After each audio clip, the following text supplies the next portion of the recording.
I must have been pretty burned out. I really overslept today. Let's see.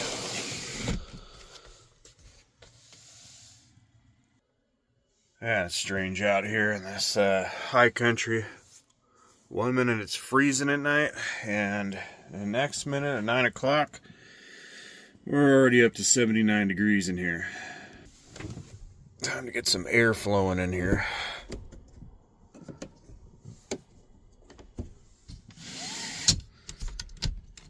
This is the little lantern that could. I just leave this thing running all night as a night light on low. And, well, I can't turn it up high because the batteries are dying, but, I mean, that's probably like at least 15 nights. And it's still going.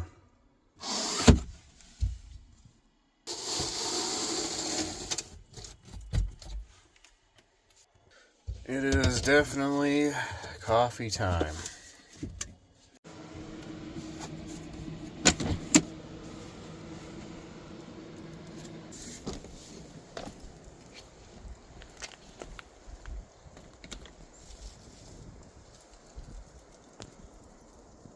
Nice and breezy today. I forgot who commented, but they say they like to do pour over coffee. And I thought I'd show them this Sea to Summit collapsible pour over cup I have. I do pour over coffee today. Pretty neat little thing. Very fine mesh screen. It pops out for cleaning. Pretty easy and compact. But I'm going to use a coffee filter anyway, so I don't have to really clean that out. Using our Spirit of 76 Black Rifle coffee. I found I need a lot more coffee in this pour over than I would in the percolator to get a little stronger brew out of it.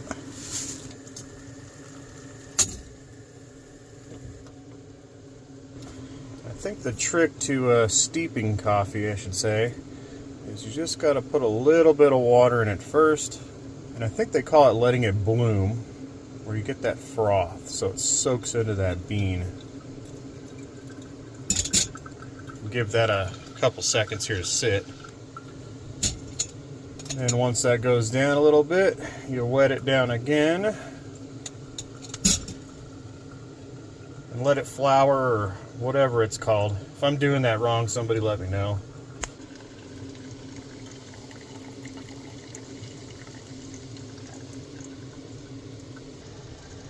I think the coffee filter idea plus that screen helps out even better. It's retaining some of that hot water in the beans and letting it soak in a little better. And it's kind of weird. It seems like you get to a point where the water just doesn't want to drain through anymore. So I don't know if it's done when that happens or what. And once all your water's pretty much drained away and you're left with a coffee mud ball, I think you're done. Looks pretty good, but I'll say brewing coffee this way really changes the taste of it.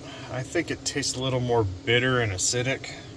I still like using the old percolator better. But let me show you the miracles of using the coffee filter in here if you guys want to make a mess and clean up a lot easier. If I can do this one-handed anyway. Look at that. Easy peasy. Yeah, very neat device from Sea to Summit. The screen filter just pops out, easy cleaning, and you're done. Let's see how that came out.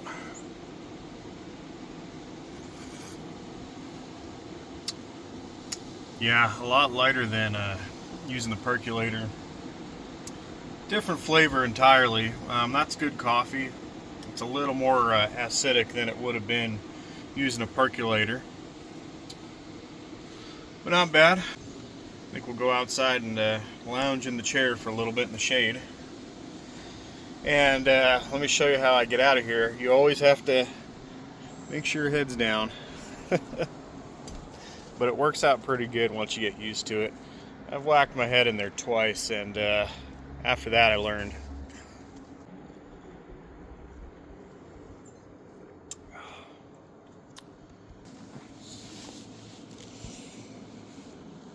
I'll tell you what, these chairs are pretty cool, man. Very comfortable.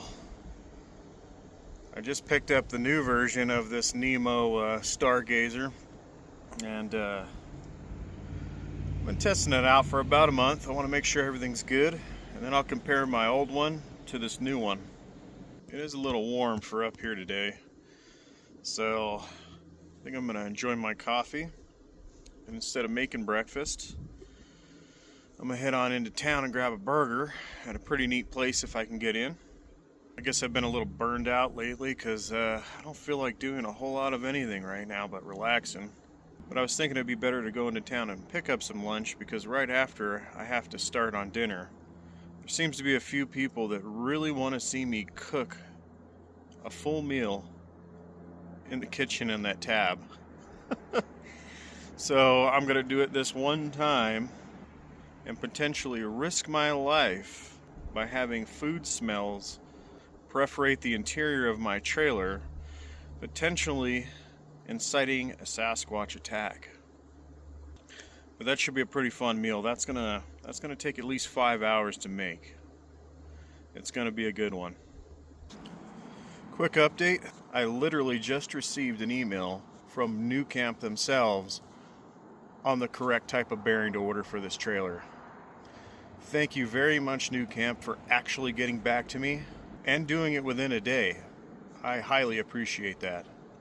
It's always nice when people get back to you.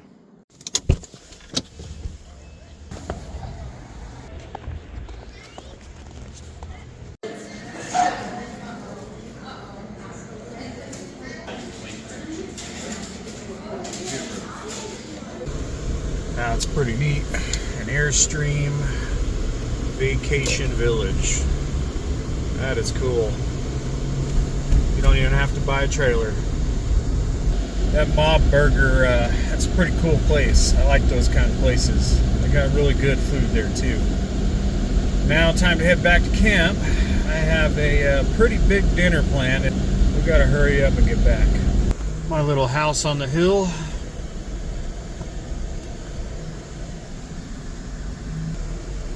The nice part about this driveway is I can squeeze right by it and then back up right to it. Okay, tonight's special meal, we're gonna make a roast. Look at that beast. So what I'm gonna be making here is a machaca. And what machaca is basically shredded beef with some spices and some green chili. But I'm gonna switch that up. I'm gonna kind of do it like a pot roast / beef barbacoa. I'm gonna grill this thing just to sear it. Then I'm gonna throw it in a pot and slow cook this thing till it falls apart. But first, we need to season this beast up. I'm gonna use a little of that Bearded Butcher's on this one.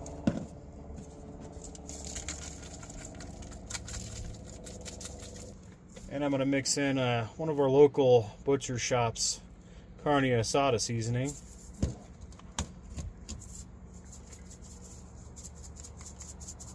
And rub it all in. Of course, we got to coat the whole thing here.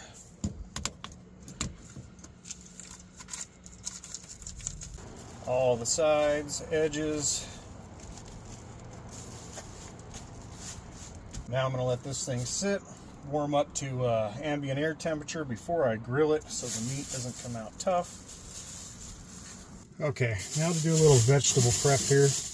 I've had quite a few people ask to show some videos of actually cooking in the tab, and I don't mind doing that. But the reason most people don't like cooking in their trailer when they don't have to is because the smell builds up, and not because of smelling the trailer like food initially, but because it attracts rodents and bears and who knows what else, right? You should never eat where you sleep when you're camping. But for demonstration purposes, if it were raining or I had bad weather, this is what I would have to do, right? So I'm going to do a little pre-prep on vegetables here.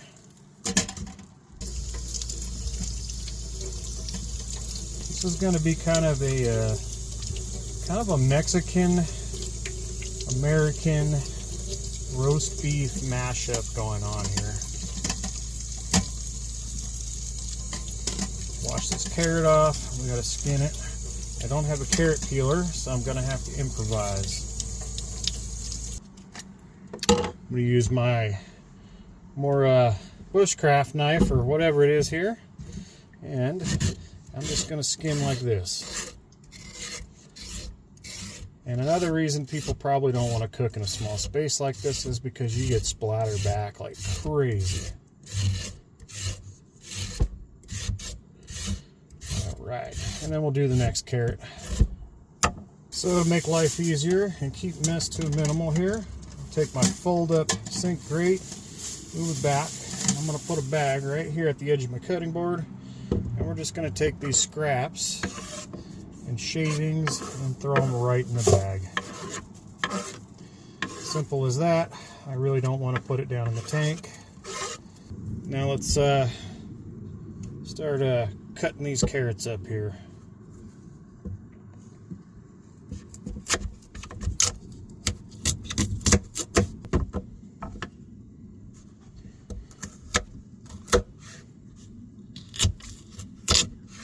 These are pretty big carrots, so we're going to do them like that.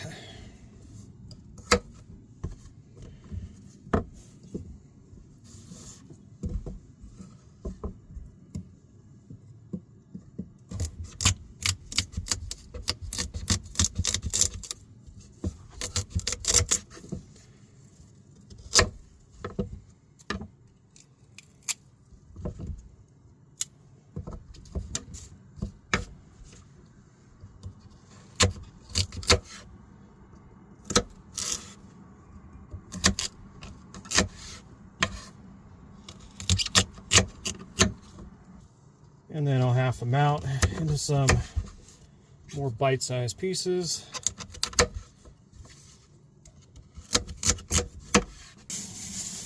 And bag everything up for when we're ready to throw it in our pot roast here.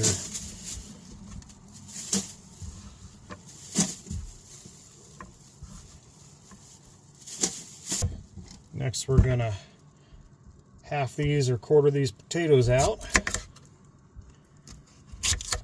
I think quarters are probably good.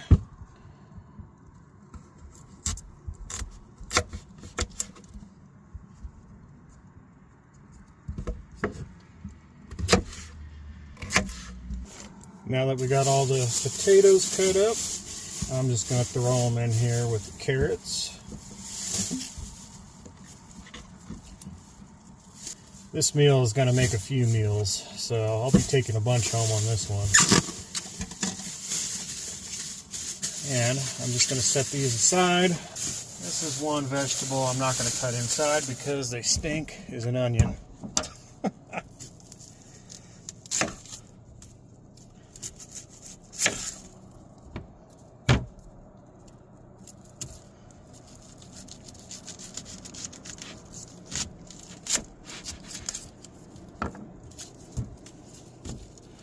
Peel it. The easiest way to peel an onion, cut it in half and squeeze, and the skin comes right off.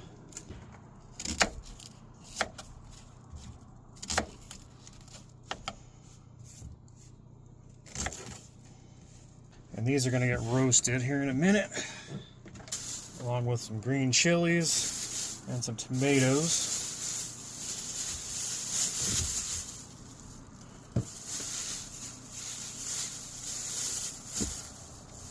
Alright, now to get our roast on here, I just need a good sear on this and some flavor. That's all I'm looking for. And we're going to roast our chilies, onions, and tomatoes.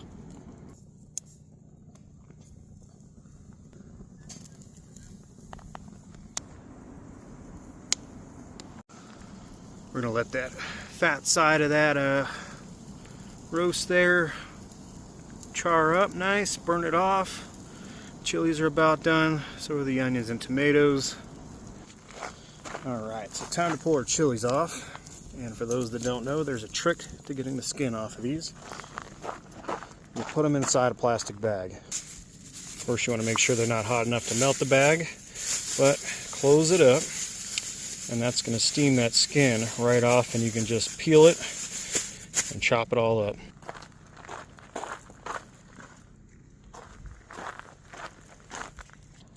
Keep that in there until later. Okay, now we're going to pull this massive hunk of meat off. That looks good.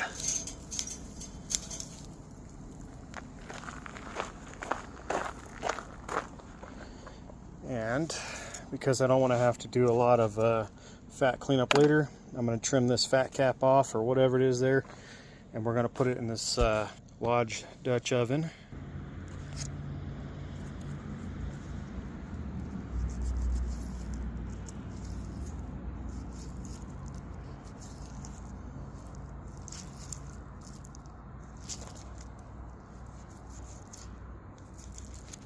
Just going to take that fat off.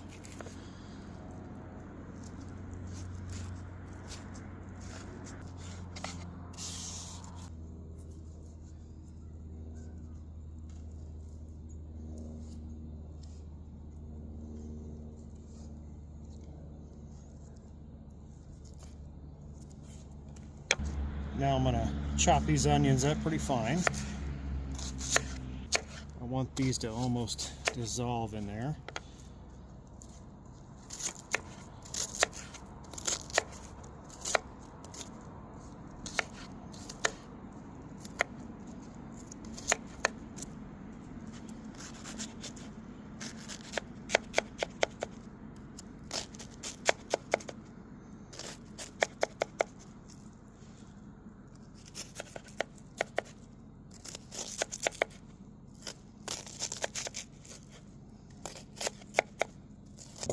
And I want to put these onions in first because I want that to be kind of the protection to this piece of meat on the bottom.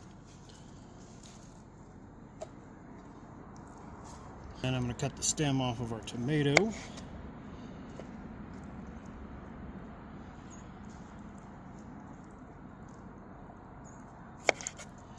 And same thing. A few cuts. This you can just mash by hands. I put a little too much onion, so I'm going to pull a little out. Save that for later. This Skinner green chili. But I'm going to put this meat in on my onions. And tomatoes here.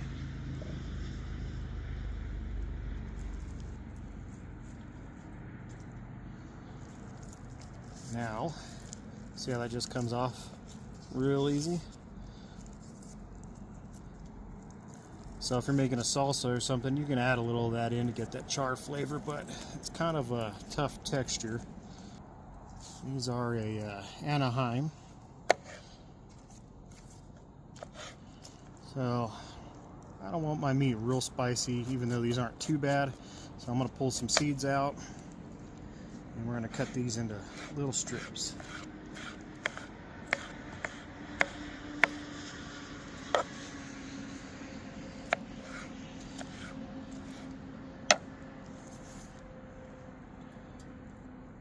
And that all goes in the pot.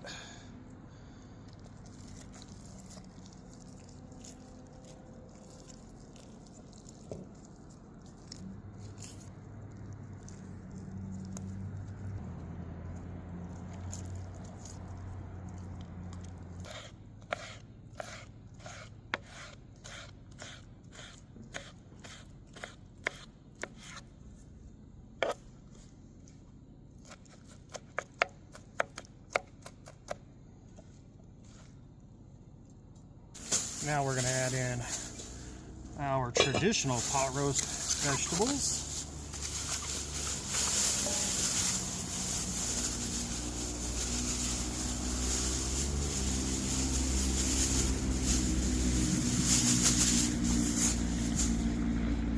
Spread them all around. And some beef broth. We're just going to fill this thing up about halfway to submerge that meat and potatoes and carrots. And we're going to add in a little more of our Mexican and American spice blend we got going here. Wash that down with some more broth.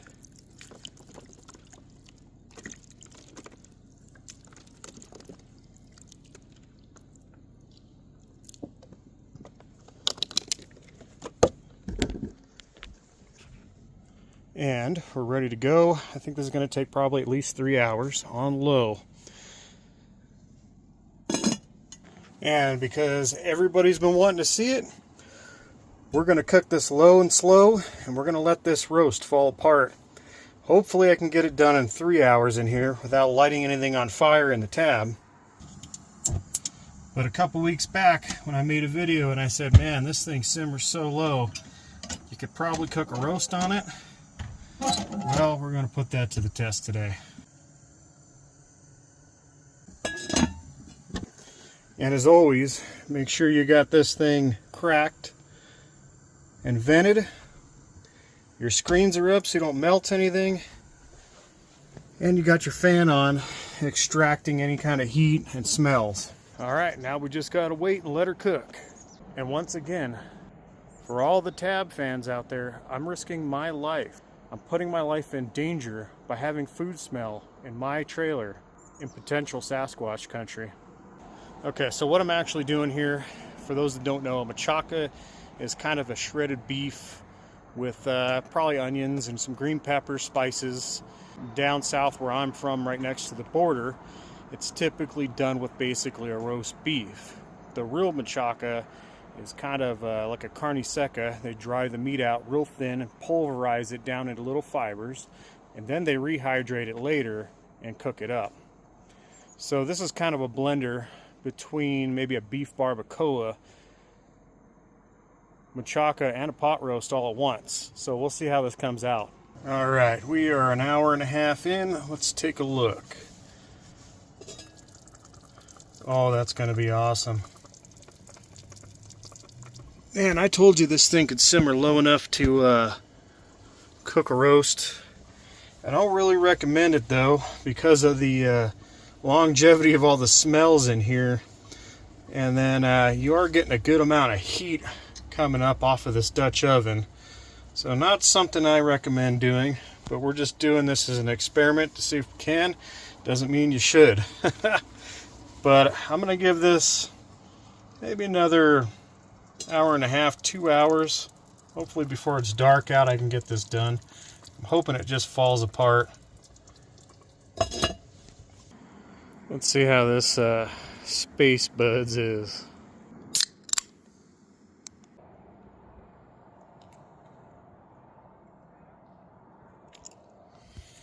Ooh, that's strong. Oof.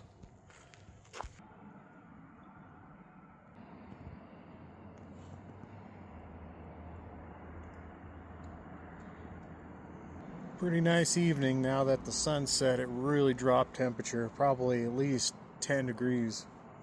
Perfect night. I don't even have a jacket on. Still waiting on the roast. I think I'm going to give it an extra hour or two, so it's going to be a late dinner. I'm trying to get that thing to break down into pretty much shredded meat. But I'll tell you what, it smells good. Why's the last night got to be the best?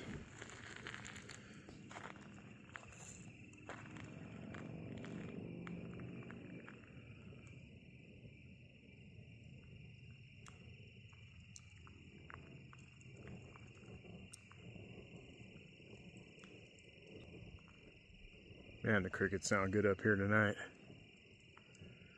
Alright, it's getting pretty dark. It's time to check on the roast beast.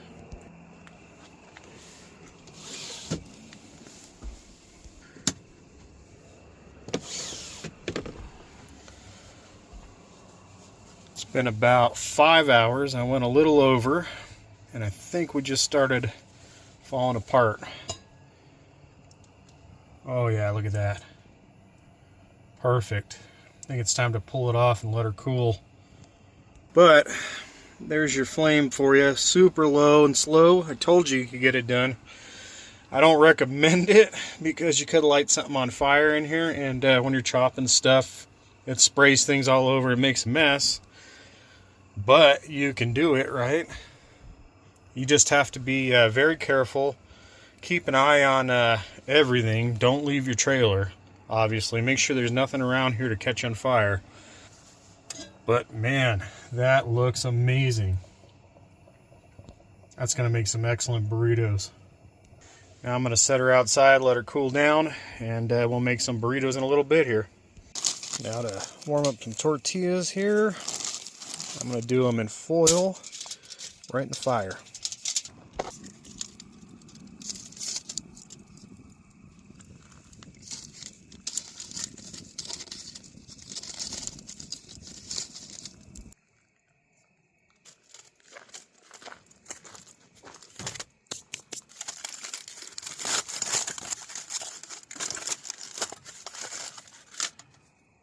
Alright, tortillas are nice and warm.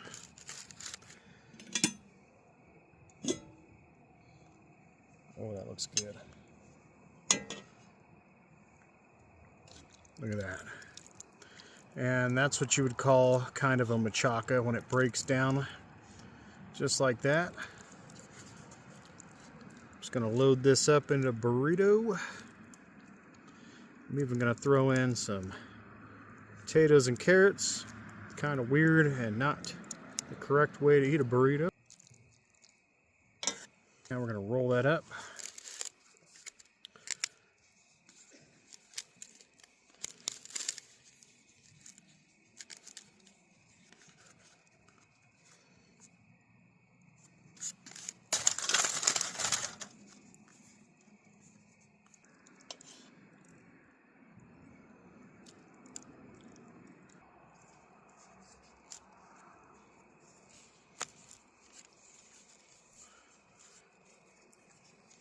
All right, now to let that sit and cool off just a little bit.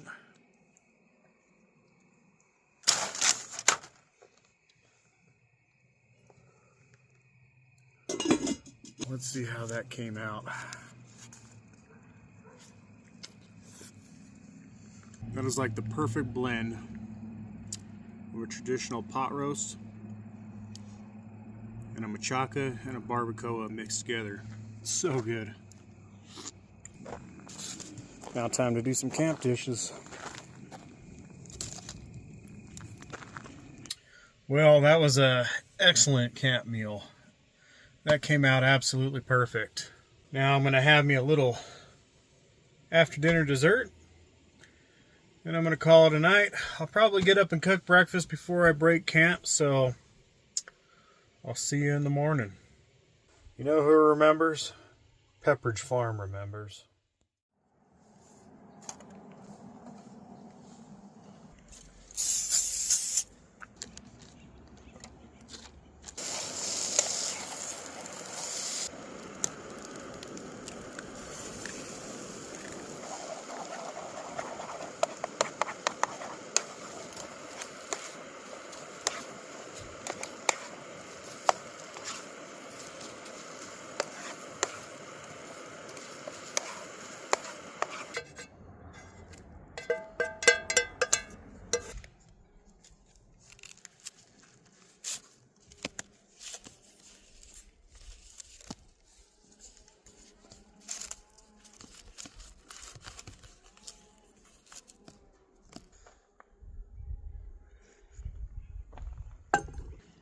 That's what you call a machaca and egg burrito.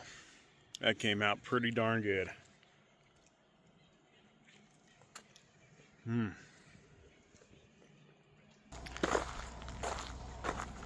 know, I was just thinking about it. Every once in a while, when I'm out here, kind of have something odd happen. Nothing really crazy or anything. It's like things moved and misplaced or something, you know?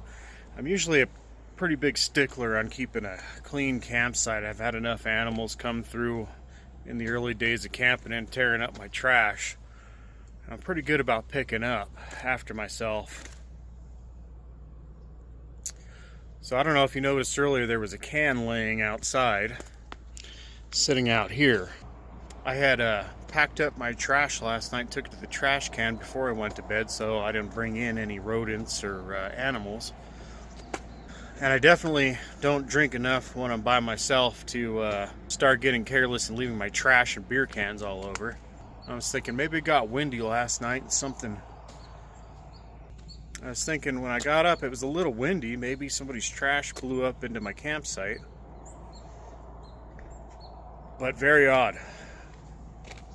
Well, I'm just about packed up and it's time to take a shower. It's nice being able to take a shower before you head home on a camping trip, I'll tell you that. It's always a sad day. But I'll be back here in a couple weeks doing it again. Judging by the weather, I still got at least another 3 trips up here up north in the trees. And then we'll start doing some desert camping. I'm kind of looking forward to getting back to the desert. There's some neat places I want to go, and they're a little closer. Well, I'll see all you guys in the next adventure.